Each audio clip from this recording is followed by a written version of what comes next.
A Connecticut Yankee in King Arthur's Court, by Mark Twain. Chapter 2. King Arthur's Court. The moment I got a chance, I slipped aside privately and touched an ancient common-looking man on the shoulder and said in an insinuating confidential way, "Friend, do me a kindness.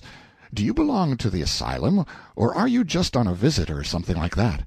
He looked me over stupidly and said, "Marry, fair sir, me seemeth—" "That will do," I said. "I reckon you are a patient."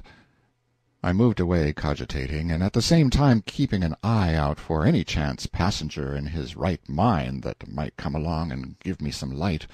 I judged I had found one presently, so I drew him aside and said in his ear, "If I could see the head keeper a minute, only just a minute—" "Prithee, do not let me—" "Let you what?" "Hinder me, then, if the word please thee better." Then he went on to say he was an undercook, and could not stop to gossip, though he would like it another time, for it would comfort his very liver to know where I got my clothes. As he started away he pointed, and said yonder was one who was idle enough for my purpose, and was seeking me besides, no doubt. This was an airy, slim boy in shrimp-colored tights that made him look like a forked carrot. The rest of his gear was blue silk and dainty laces and ruffles, and he had long yellow curls, and wore a plumed pink satin cap tilted complacently over his ear. By his look he was good-natured, by his gait he was satisfied with himself. He was pretty enough to frame. He arrived, looked me over with a smiling and impudent curiosity, said he had come for me, and informed me that he was a page. "Go 'long," I said.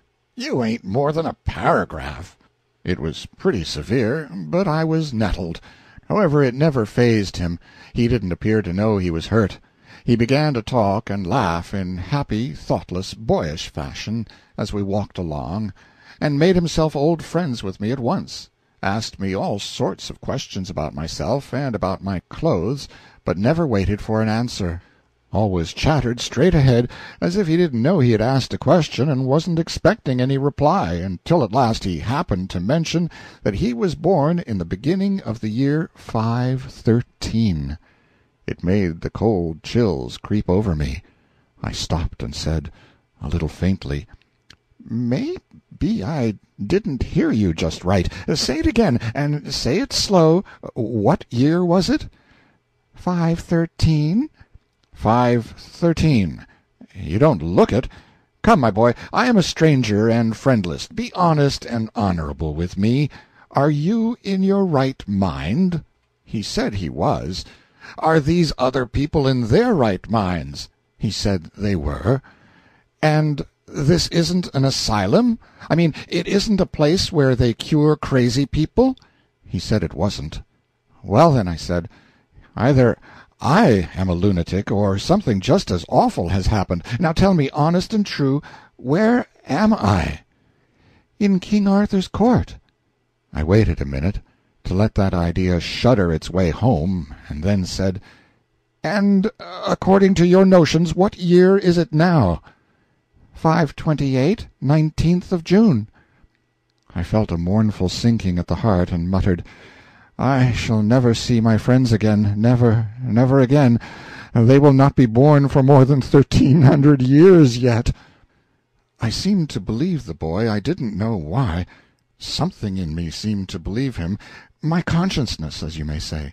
But my reason didn't. My reason straightway began to clamor. That was natural. I didn't know how to go about satisfying it, because I knew that the testimony of men wouldn't serve. My reason would say they were lunatics, and throw out their evidence. But all of a sudden I stumbled on the very thing, just by luck. I knew that the only total eclipse of the sun in the first half of the 6th century occurred on the 21st of June, A.D. 528, O.S., and began 3 minutes after 12 noon. I also knew that no total eclipse of the sun was due in what to me was the present year, i.e., 1879. So if I could keep my anxiety and curiosity from eating the heart out of me for 48 hours, I should then find out for certain whether this boy was telling me the truth or not. Wherefore, being a practical Connecticut man, I now shoved this whole problem clear out of my mind till its appointed day and hour should come, in order that I might turn all my attention to the circumstances of the present moment, and be alert and ready to make the most out of them that could be made. One thing at a time is my motto, and just play that thing for all it is worth, even if it's only 2 pair and a jack. I made up my mind to 2 things. If it was still the 19th century and I was among lunatics and couldn't get away, I would presently boss that asylum or know the reason why, and if, on the other hand, it was really the 6th century all right, I didn't want any softer thing. I would boss the whole country inside of 3 months, for I judged I would have the start of the best educated man in the kingdom by a matter of 1,300 years and upward. I'm not a man to waste time after my mind's made up and there's work on hand, so I said to the page, "Now, Clarence, my boy, if that might happen to be your name, I'll get you to post me up a little if you don't mind. What is the name of that apparition that brought me here?" "My master and thine? That is the good knight and great Lord Sir Kay, the seneschal, foster brother to our liege the king." "Very good. Go on, tell me everything." He made a long story of it, but the part that had immediate interest for me was this. He said I was Sir Kay's prisoner, and that in the due course of custom I would be flung into a dungeon and left there on scant commons until my friends ransomed me, unless I chanced to rot first. I saw that the last chance had the best show, but I didn't waste any bother about that. Time was too precious. The page said further that dinner was about ended in the great hall by this time, and that as soon as the sociability and the heavy drinking should begin, Sir Kay would have me in, and exhibit me before King Arthur and his illustrious knights seated at the Table Round, and would brag about his exploit in capturing me, and would probably exaggerate the facts a little, but it wouldn't be good form for me to correct him, and not over safe either. And when I was done being exhibited, then ho for the dungeon! But he, Clarence, would find a way to come and see me every now and then, and cheer me up, and help me get word to my friends. Get word to my friends! I thanked him. I couldn't do less. And about this time a lackey came to say I was wanted, so Clarence led me in, and took me off to one side and sat down by me. Well, it was a curious kind of spectacle, and interesting. It was an immense place, and rather naked, yes, and full of loud contrasts. It was very, very lofty, so lofty that the banners depending from the arched beams and girders away up there floated in a sort of twilight. There was a stone-railed gallery at each end, high up, with musicians in the one, and women, clothed in stunning colors, in the other. The floor was of big stone flags laid in black and white squares, rather battered by age and use, and needing repair. As to ornament, there wasn't any, strictly speaking, though on the walls hung some huge tapestries which were probably taxed as works of art. Battle-pieces they were, with horses shaped like those with children cut out of paper or created in gingerbread, with men on them in scale armor whose scales are represented by round holes, so that the man's coat looks as if it had been done with a biscuit punch. There was a fireplace big enough to camp in, and its projecting sides and hood of carved and pillared stonework had the look of a cathedral door. Along the walls stood men-at-arms in breastplate and morion, with halberts for their only weapon, rigid as statues, and that is what they looked like.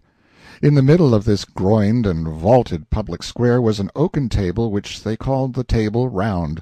It was as large as a circus ring, and around it sat a great company of men dressed in such various and splendid colors that it hurt one's eyes to look at them. They wore their plumed hats right along, except that whenever one addressed himself directly to the king, he lifted his hat a trifle just as he was beginning his remark. Mainly they were drinking from entire ox-horns, but a few were still munching bread or gnawing beef-bones.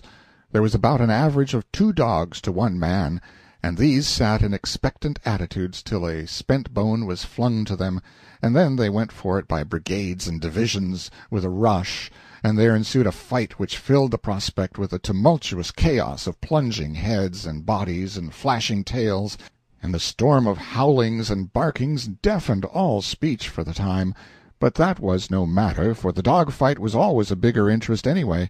The men rose sometimes to observe it the better, and bet on it, and the ladies and the musicians stretched themselves out over their balusters with the same object, and all broke into delighted ejaculations from time to time.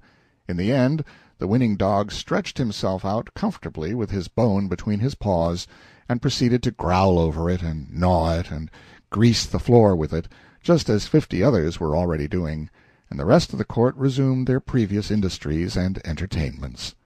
As a rule, the speech and behavior of these people were gracious and courtly, and I noticed that they were good and serious listeners when anybody was telling anything, I mean in a dog-fightless interval, and plainly, too, they were a childlike and innocent lot, telling lies of the stateliest pattern with a most gentle and winning naivety, and ready and willing to listen to anybody else's lie and believe it, too.